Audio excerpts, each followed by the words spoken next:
Hello, guys. beautiful people, delicious Say. ones. Hello, guys. Say, guys, taranika good news. Kataka wanama hunga.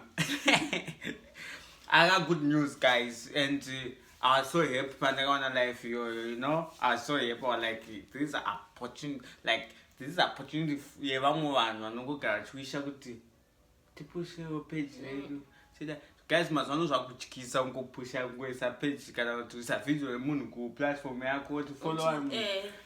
Unaona ni cobra in 30 seconds but wakuchema again. So this one is another opportunity, like into the opportunity vanhu vakawanda people. So guys, nesuro Nyati family yakaita life ichiti wese munhu ada kupushwa page rake. Anongoti akuchema page rangu whatever, like YouTube or whatever, uda upushirwa pane page rava vana 61,000 followers.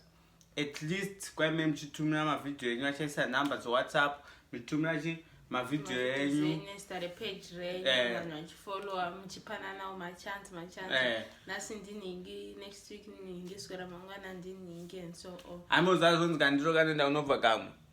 Saka iwe unongozati ofera soka follower kana kuti ukaisa video yako unofanira kutofollowa kuitira kuti uzofollowawo. So zvamuchaita guys vakangoisa munhu wese makananga because mazwano zvakutyisa kuti guys mupushire kumapage akafanana neThandaza Mamas page and because even ivo vari kutozviita kuti rimwe page hanzi havana content here kuisa kune mapage koko.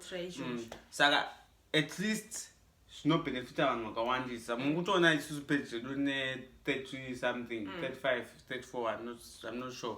Sa iro ndo 60 something.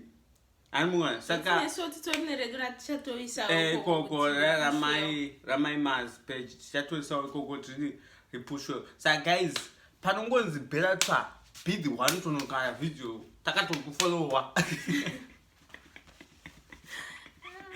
So guys, the opportunity Nyati family yakanaka guys, and this is like good thing because vanokwanisa some no kumbira pushwa pay and azvizoita kuti nhasi waposta ningu uchiti ngatifollowe mangwana uposta futi ningu ku same page ndo zvatinoitira isusu guys mwana mukatiti kanti tipushe page yedu and tichitoro muzasi achimbomeka sense yakaita. Besides that tine vanhu almost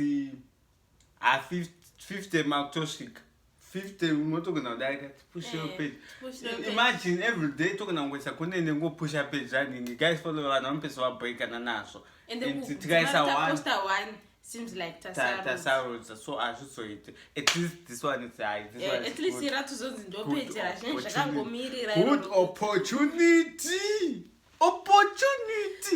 apa panotomunhu akadhanza guys, like we said munongotaimira panongozi naMr Nyati chatsva. Nyati family kangoti chatsva makutonoposta mavideo enyu.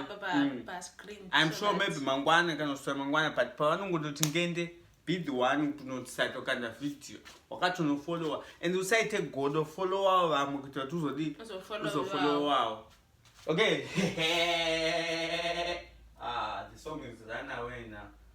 The song na Run Away na the song.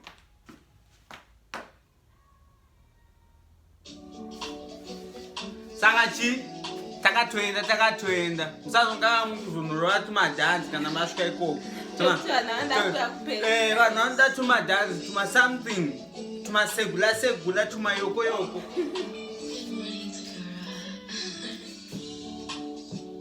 Can I be the one you call in the morning? Oh. Can I be the one you call in the morning? Stop. Can I be the one to hold you down on your top? Up and down, and down. Oh. So fast, fast. Takumboita tinogona here kana tikazonda pamuchato.